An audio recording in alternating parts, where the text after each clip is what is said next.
Bueno, voy a explicar a continuación lo que tiene que ver con el ciclo cardíaco. Entonces, una definición de ciclo cardíaco sería que son todos los eventos, tanto eléctricos como mecánicos, que suceden desde una contracción ventricular hasta la siguiente. Los eventos eléctricos, pues los vemos en el electrocardiograma, y los mecánicos es lo que vamos a ver a continuación con esta diapositiva, en la que en el eje X tenemos lo que sería el volumen medido en mililitros, y en el eje Y tenemos lo que es la presión, medida en milímetros de mercurio.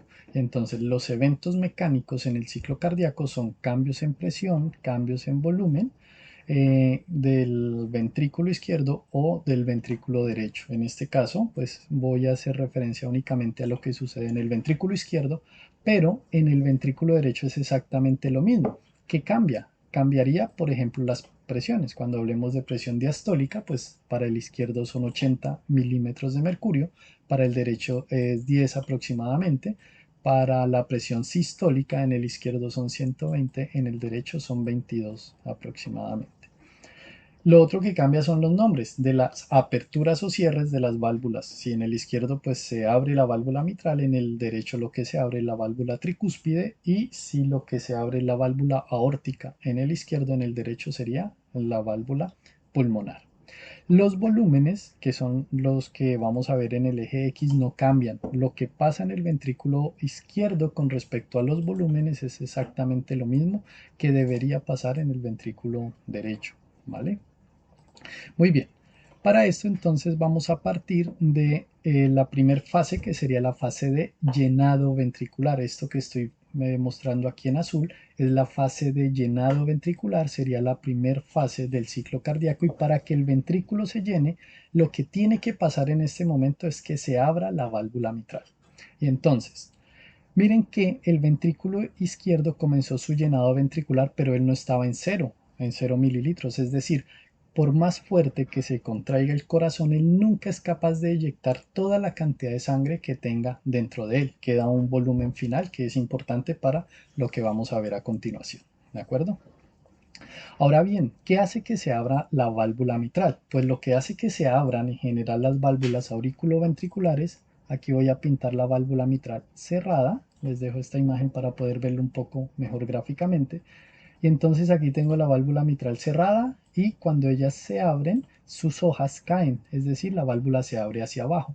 ¿Qué hace que se abra la válvula mitral? Pues lo que abre la válvula es la cantidad de sangre que ha entrado en la aurícula izquierda. Llega un momento que hay tanta sangre que la válvula ya no es capaz de sostenerla, y pues ella se deja vencer, se abre, y por gravedad la sangre comienza a entrar hacia el ventrículo.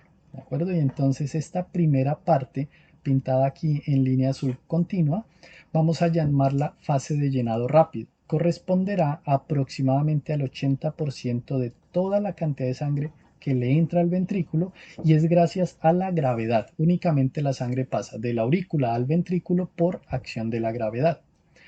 Posteriormente tendríamos la fase de llenado activo, y esta fase de llenado activo, pintado aquí en líneas discontinuas, corresponde a la cantidad de sangre que entra al ventrículo gracias a la contracción auricular. Entonces, si lo viéramos en el electrocardiograma, antes de esa fase de llenado activo veríamos la onda P en el electrocardiograma, inmediatamente después veríamos la contracción de la aurícula, y la sangre que está entrando ahora al ventrículo es gracias a que la aurícula se contrae, y eso es más o menos un 20% del llenado ventricular. Pues de ahí que una persona que tenga problemas con la contracción de la aurícula, pues no necesariamente compromete la vida, porque ya en su mayoría, en un 80%, ya se ha llenado gracias a la fuerza de la gravedad. Que sí se vería comprometido, pues de pronto el hacer actividades intensas, subir escaleras, correr, qué sé yo, el ejercicio sí se vería comprometido. Muy bien, el final de la fase 1 o fase diastólica o de llenado va a estar marcado por el cierre de la válvula mitral. Y entonces cuando se cierra la válvula mitral aparece el primer ruido cardíaco, y ahí finaliza la fase 1 o la fase de llenado del ciclo cardíaco.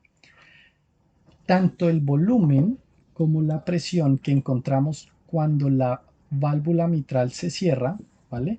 Vamos a llamarlo de volumen al final de la diástole o presión al final de la diástole. En este caso tenemos un volumen al final de la diástole o telediastólico, también lo pueden encontrar, de 130 mililitros y una presión telediastólica de cerca de 12 milímetros de mercurio.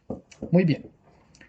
Se cierra la válvula mitral y ahí da origen la segunda parte o la segunda fase del ciclo cardíaco, que es la fase de contracción isovolumétrica. ¿Por qué contracción? Porque como se dan cuenta, la presión dentro del ventrículo está aumentando gracias a que este se está contrayendo, pasa de 12 aproximadamente hasta llegar a 80 milímetros de mercurio.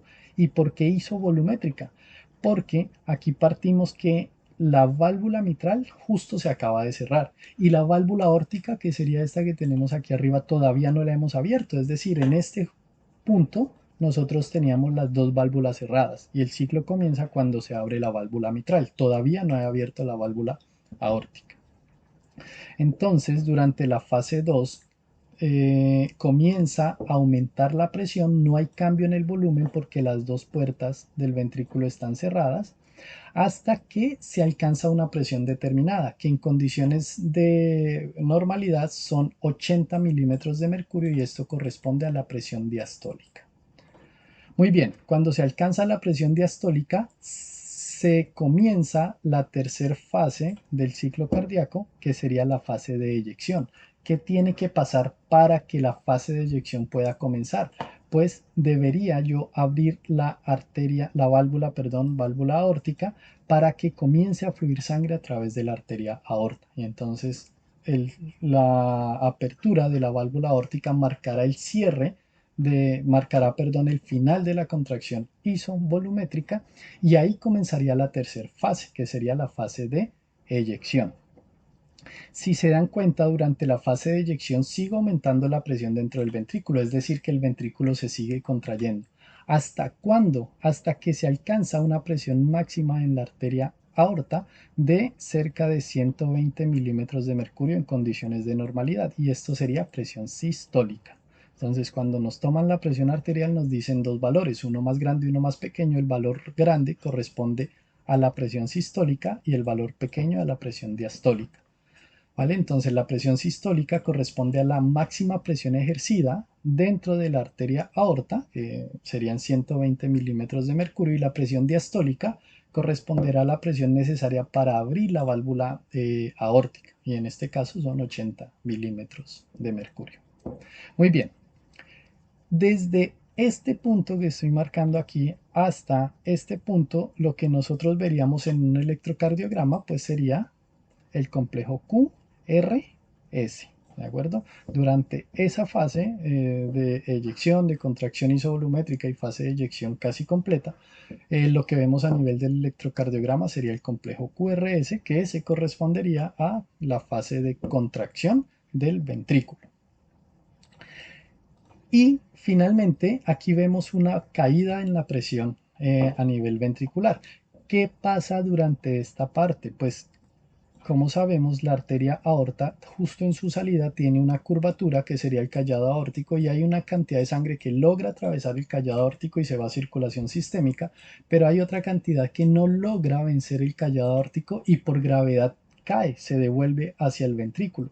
Como la válvula aórtica se abre hacia arriba y ahora la sangre está intentando entrar nuevamente al ventrículo, pues esa sangre que intenta devolverse se va acumulando y es lo que cierra la válvula aórtica, que sería lo que marque el final de la fase 3 o fase de eyección. El cierre de la válvula aórtica, que sería el ruido 2, ¿vale? Y ahí finaliza la fase de eyección. Entonces aquí recordar que los ruidos cardíacos son los ruidos que ejerce el cierre de las válvulas, tanto auriculoventriculares como semilunares. Muy bien, y aquí entonces tendríamos ahora un volumen al final de la sístole, que en este caso son 60 mililitros.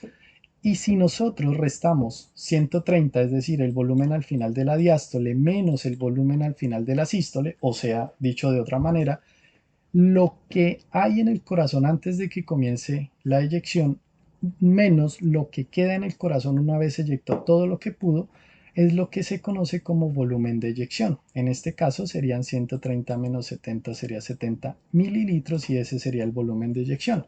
¿Para qué nos sirve ese dato? Para calcular el gasto cardíaco, que decíamos que gasto cardíaco igual a frecuencia cardíaca multiplicado por el volumen de eyección. En este caso, el volumen de eyección es 70 y frecuencia cardíaca normal en reposo, digamos que son 70 latidos por minuto. Estamos diciendo que esta persona tiene un gasto cardíaco de 4.900 mililitros por minuto o 4,9 litros por minuto. Un gasto cardíaco promedio está en torno a los 5 litros por minuto. Muy bien.